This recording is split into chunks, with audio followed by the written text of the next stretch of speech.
Welcome back. After that grueling business last year, I decided to stream something again. Not a game.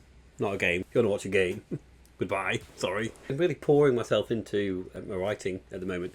I've written, illustrated, and self-published two books. Two children's books. One called The Very Old Tree in the Faraway Forest. That was the first one. But yeah, you know about The Very Old Tree in the Faraway Forest. I absolutely love it. It didn't come out how I wanted it, but I'm kind of glad because I learned from those mistakes, you know what I mean? Yeah, I thought I would read this. All the mistakes or things that annoyed me about this one, I applied in doing this one. So for instance, see the pictures in here have come out like not amazing, to be honest. They're like the small, like on the screen when I was drawing them, they looked kind of cool, you know, nice and big and things like that, but then they come out kind of small and dark and it just doesn't quite look right. You know, it's called Myrtle Has a Ghost Problem, and basically the reason I came up with this concept in any way, like I really wanted to write this one. I work with kids. There was a kid at my work and he said the weirdest thing. It was really peculiar. He kind of just like came over and he said, "Mr. Joe, such and such has a ghost problem."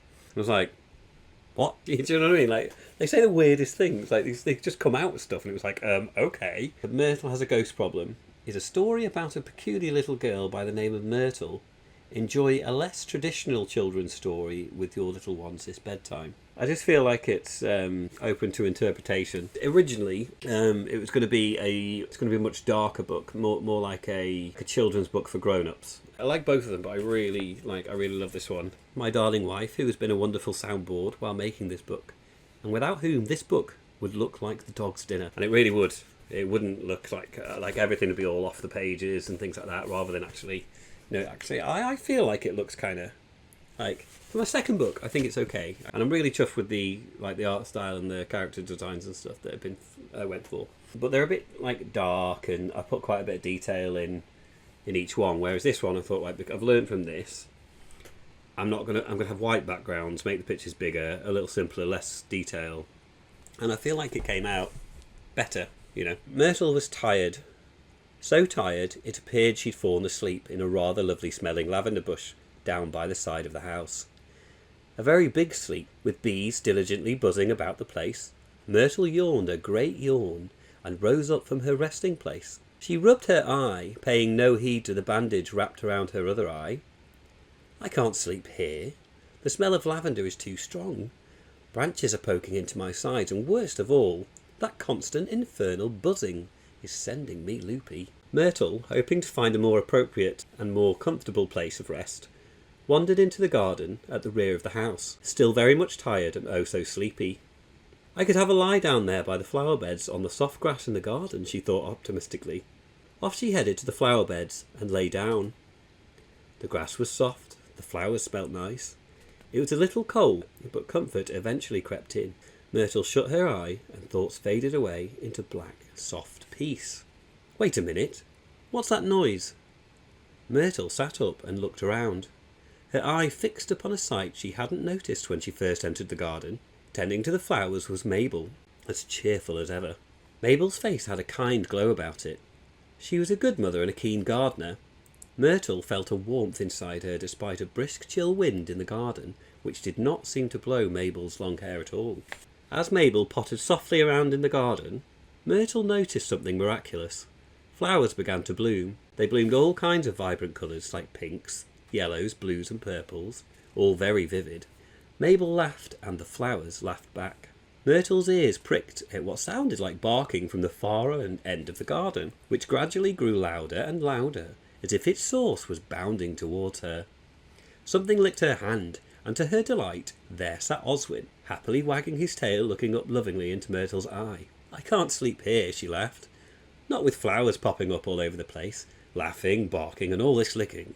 Oswin gave a hearty woof in agreement, tail wafting back and forth, now at an even greater rate than earlier. Myrtle, still heavy-eyed, skipped merrily to the back door of the house and entered the kitchen, closely followed by Oswin, who at regular intervals would lick Myrtle's hand, as if reminding her that he was there. Myrtle spotted a long bench underneath the window covered in lovely soft cushions. Eye-catching cushions of all sorts of colours, like blues, greens and yellows, all very vivid. Myrtle, with a glow in her eye, hopped up and nestled into the mound of squishy, cosy cushions. She closed her eye, followed closely by Oswin, who curled up beside her, fur still mildly clutching to the cold from outside. Blissfully and quietly, she drifted into a whirring grey and black limbo. Wait a minute, what's that noise? Myrtle sat up straight and scanned around the room, her eye fixed upon a sight she hadn't noticed when she first entered the kitchen. Sat on a tall stool at the end of the table and talking quite loudly to himself was Walter, as chatty as ever. Myrtle didn't have to listen particularly hard to hear what Walter was talking to himself about, as he was, in fact, incredibly loud. The moon is roughly about a quarter of the size of the earth. That's interesting, Myrtle thought. Walter continued. Humans can drink cow's milk and goat's milk. We can make cheese out of milk. Walter always did enjoy learning, Myrtle mused. 100 take away 75 equals 25. Walter liked numbers. Myrtle was very impressed with Walter's knowledge, as she always was. Myrtle was happy to see Walter.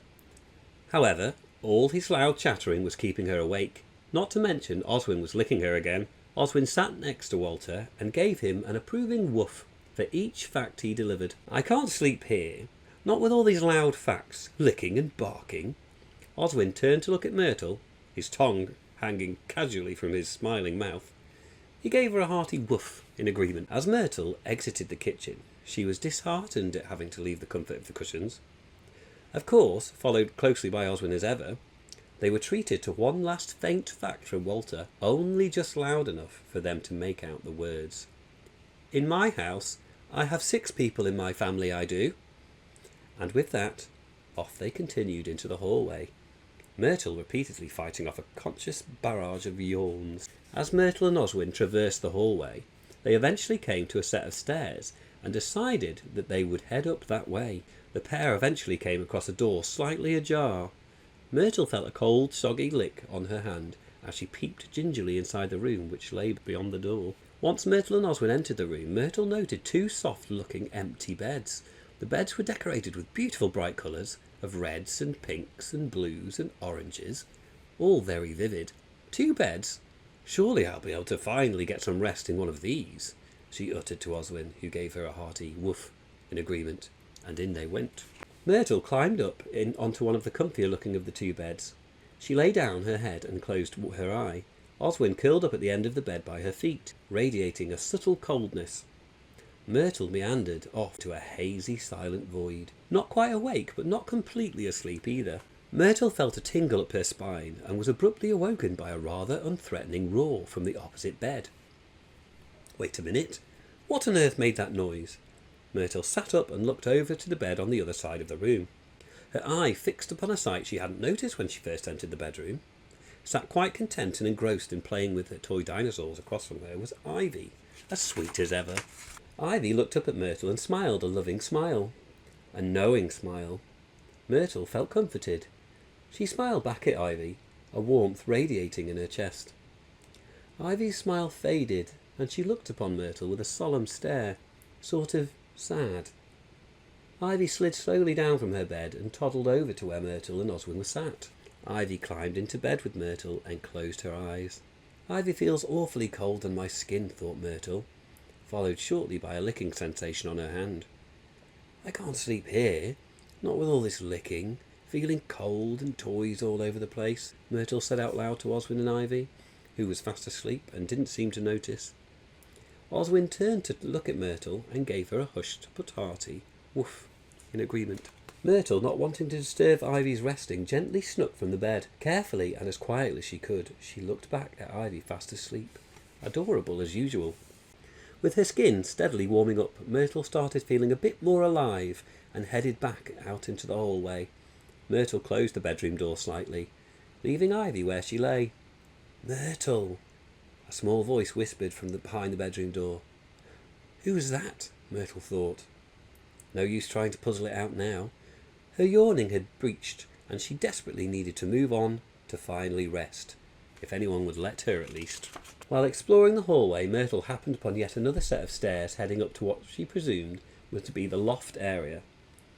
Surely I can get some sleep in the loft. Nobody goes in the loft, and children aren't allowed, said Myrtle to Oswin, who gave her a hearty woof in agreement.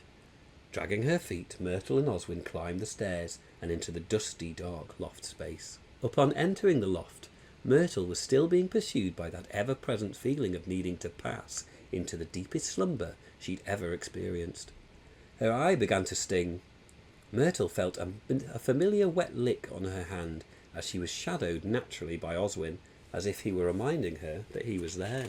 The pair were greeted with mountains of old boxes, cobwebs and all sorts of interesting objects. Most importantly, Myrtle spotted with her singular eye, just under an open window at the end of the loft, an area which looked ripe for sleeping in. The area by the window was stacked with bean bags of varying sizes and fantastical colours, such as blues, reds, yellows, greens, purples and pinks, which were all very vivid. Myrtle felt a glacial cold wet lick on her hand, and off she marched to hopefully get some desperately needed peace at last. Oswin, I will definitely be able to sleep here. Look how comfy the beanbags look. And listen, it's so quiet up here. Myrtle beamed. Seated on a cuddly cushion-like beanbag, Myrtle and Oswin snuggled up together. Myrtle, quite used to the chill from Oswin by now, nodded off, heading into the shadowy nether. She was suddenly disturbed by a loud banging noise coming from somewhere near, somewhere in the loft. Myrtle sat up straight and rubbed her eye, hoping to adjust her sight in the darkness. Wait a minute, what was that loud banging? Myrtle thought curiously, and a little nervously. Her eye fixed upon a sight she hadn't noticed when she first entered the dusty old loft. Sat in the middle of the room on a stack of boxes and turning the pages of an old photo album was Thomas, as sentimental as ever. Thomas was a good and cheerful father. He loved all his children, Walter, Ivy, the other one, and his wife Mabel. As Thomas turned another page of his photo album, he laughed enthusiastically. Oswin joined him and added his own enthusiastic hearty woof, tail wagging back and forth like a manic pendulum, feeling very proud of himself. Thomas turned a page and began to stare at a photo. Myrtle noted that he wasn't smiling anymore. Thomas looked a little out of sorts, vacant and frankly a bit cold. Thomas banged his fist hard against the loft wall and suddenly began to cry. He sounded broken. Myrtle, Thomas murmured. Myrtle turned to Thomas.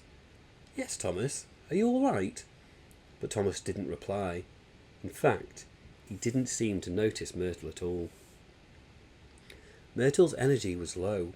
She climbed up to look from the open window of the loft and viewed the horizon, which was slightly blurred through her remaining eye. I can't sleep here, Oswin. I can't sleep anywhere, it seems.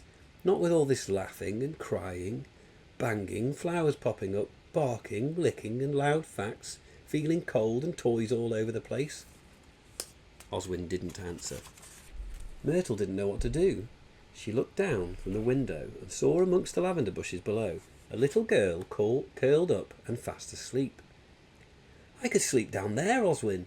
It looks quite comfortable, and that little girl is sleeping, so she certainly won't be making any noises to keep me awake, Myrtle said quite excitedly. She felt an icy licking sensation on her hand, and followed by the sound of silence. Myrtle climbed up onto the window ledge and floated down next to the sleeping girl. She settled amongst the lavender. The only noise was the sound of the wind, the trees, and the buzzing of the bees. Myrtle closed her eye and was guided finally into a warm, quiet peace. Myrtle, at last, went to sleep. And if you want a little sneak peek, you can see the character in the book I'm doing at the moment. There's something strange going on at nursery. His name's Timothy. No, but that's that one. So I left it kind of ambiguous as what was kind of going on. So I figured like I could kind of have it for grown-ups, a short, quick story for grown-ups that you don't have to sort of invest so much time in. And also to like for kids could just be like, oh, the next character's there. Oh, that character's there, and because it's quite. I used what I know about like telling stories to kids. I've read just how much it must be 1,000 kids' books over the last 10 years. Things that I like, that I know the kids like, when you read it out to them, like we're going on a bear hunt, taking them on an adventure. That's what I wanted to do in Myrtle and the Faraway Forest. The way you read to children, I thought it would be cool to have lots of different characters, move from A to B, like take them to meet those characters so they're leaving the space, and have a lot of repeated refrains like they're all very vivid, the follow me's, the hearty woofs, stuff like that. So I had like an idea, in my head. Thanks for stopping by, guys. Thanks for putting up with me.